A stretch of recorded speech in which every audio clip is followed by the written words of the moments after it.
Anurag Thakur BJP নেতা তথা হিমাচল হামিপুৰৰ 50 বছৰীয়া এইগৰাকী লোকসভাৰ সাংসদ গৰাকীৰ কথা শুনিলে আপুনিও আচৰিত হ'ব।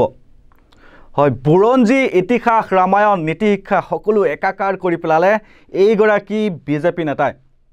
আপোনালোকক যদি এটা প্ৰশ্ন কৰোঁ যে বিশ্বৰ প্ৰথম মহাকাশচাৰীজনৰ নাম কি, আপুনি হয়তো হঠাৎ ভাবিব পাৰে নীল আৰ্মষ্ট্ৰং বা নিশ্চয় শুদ্ধকৈ ক'ব যে ইউৰি গাগৰিন। এতিয়া এইগৰাকী বিজেপি নেতাই কি কৰিলে যে তেওঁ শনিবাৰে ৰাষ্ট্ৰীয় মহাকাশ দিৱস উপলক্ষে হিমাচল প্ৰদেশৰ এখন বিদ্যালয়ত উপস্থিত হৈছিল। তাত তেওঁ ছাত্ৰ ছাত্ৰীসকলক প্ৰশ্ন কৰিছিল যে বিশ্বৰ প্ৰথমজন মহাকাশচাৰী কোন। ছাত্ৰ ছাত্ৰীসকলে উত্তৰ দিলে যে সেইজন নীল আৰ্মষ্ট্ৰং। কিন্তু ছাত্ৰ ছাত্ৰীসকলৰ এই ভুল উত্তৰ দিয়াৰ পিছতো বিজেপি নেতা তথা প্ৰাক্তন কেন্দ্ৰীয় মন্ত্ৰীগৰাকীয়ে ছাত্ৰ ছাত্ৰীসকলক যি উত্তৰ দিলে সেই উত্তৰ বাস্তৱৰ পৰা বহু দূৰত। তেওঁ কয় যে বিশ্বৰ প্ৰথমজন মহাকাশচাৰী হ'ল ভগৱান হনুমানজী। স্কুলীয়া শিক্ষাৰ্থীক এই কথাহে বুজালে বিজেপিৰ মন্ত্ৰী অনুৰাগ ঠাকুৰে। আৰু কেৱল সিমানেই নহয়, তেওঁ আৰু কি কৈছে আপোনালোকক শুনাই আছোঁ। তেওঁ আৰু কৈছে যে আমি যেতিয়ালৈকে আমাৰ হাজাৰ হাজাৰ বছৰৰ পুৰণি পৰম্পৰা জ্ঞান সংস্কৃতি এইবোৰ নাজানো তেতিয়ালৈকে আমি যিদৰে ব্ৰিটিছে আমাক দেখুৱাইছে বা শিকাইছে সেইদৰেই আমি থাকিম।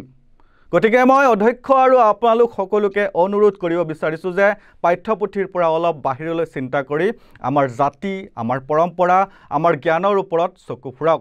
সেই দিশৰ পৰা চাবলগীয়া বহু বস্তু আছে বুলি তেওঁ কয়। এতিয়া চাওক, কাইলৈ কিবা যদি পৰীক্ষা হয় তেন্তে নাইবা প্ৰশ্ন আহে যে বিশ্বৰ প্ৰথমজন মহাকাশচাৰী কোন, তেতিয়া পৰীক্ষাত উত্তৰত কি লিখিব মাননীয় মহোদয়? হনুমানজী লিখিব নে ইউৰি গাগৰিন লিখিব? মানিছোঁ আপোনাৰ ভাষণৰ লক্ষ্য হৈছে ছাত্ৰ ছাত্ৰীসকলক এনেদৰে লালন পালন কৰা যাতে তেওঁলোকে ৰাষ্ট্ৰীয় শিক্ষা নীতি 2020 দ্বাৰা কল্পনা কৰা অনুসৰি এক সমতাপূৰ্ণ সৰ্বাংগীন আৰু বহুত্বপূৰ্ণ সমাজ গঢ়ি তোলাৰ বাবে নিয়োজিত উৎপাদনশীল আৰু অৰিহণা যোগোৱা নাগৰিক হৈ পৰে। কিন্তু আপোনাৰ প্ৰশ্নৰ এই ভুল উত্তৰ দিয়া ছাত্ৰ ছাত্ৰীসকলক শুধৰাই দিয়াৰ সলনি আপুনি এইবোৰ কি উত্তৰ দিলে মন্ত্ৰী মহোদয়? মই আপোনালোকক শুনাই ল'ব বিচাৰিছোঁ। সেই ভিডিঅ'টোৰ ক্লিপ মই আপোনালোকক শুনাই ল'ব বিচাৰিছোঁ। अंतरिक्ष में यात्रा करने वाला पहला कौन था?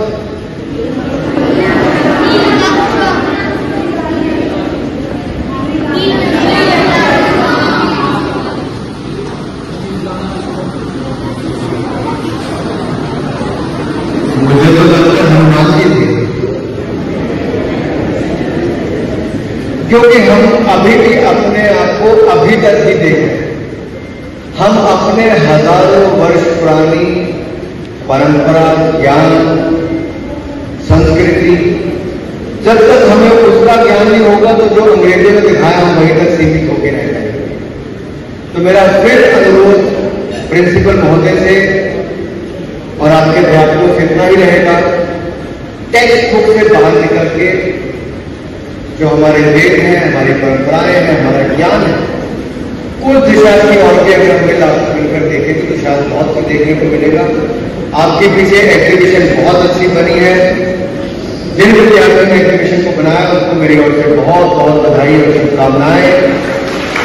1961 চনৰ 12 এপ্ৰিলত মহাকাশ ভ্ৰমণ কৰা প্ৰথমজন ব্যক্তি আছিল ছোভিয়েট মহাকাশচাৰী ইউৰি গাগৰিন বুলি সৰ্বজন স্বীকৃতপ্ৰাপ্ত সত্য। কিন্তু প্ৰাক্তন কেন্দ্ৰীয় মন্ত্ৰী অনুৰাগ ঠাকুৰে ছাত্ৰ ছাত্ৰীক সত্যৰ পৰামৰ্শ দিয়াৰ সলনি কাল্পনিক জগতখনৰ প্ৰতিহে যেন বেছিকৈ আগ্ৰাহী কৰিবলৈ চেষ্টা কৰা দেখা গ'ল এই ভিডিঅ'টোত। আমেৰিকাৰ মহাকাশচাৰী নীল আৰ্মষ্ট্ৰং চন্দ্ৰত খোজ কঢ়াৰ প্ৰথম ব্যক্তিৰ বিপৰীতে ইউৰি গাগৰিন হ'ল মহাকাশ ভ্ৰমণ কৰা প্ৰথমজন ব্যক্তি। কিন্তু 5 বাৰৰ সাংসদ সদস্যজনে ল'ৰা ছোৱালীকেইটাক শুধৰণি নকৰি তেওঁৰ হনুমান তত্ত্বৰ সমৰ্থনত এটা ব্যাখ্যাত সোমাই পৰাটোহে এতিয়া আটাইতকৈ আচৰিত কথা হৈ পৰিছে। আৰু ইয়াৰ লগে লগে মই বাতৰিৰ পৰা বিদায় লৈছোঁ। চাই থাকিব নৰ্থ ইষ্ট নাও। ধন্যবাদ।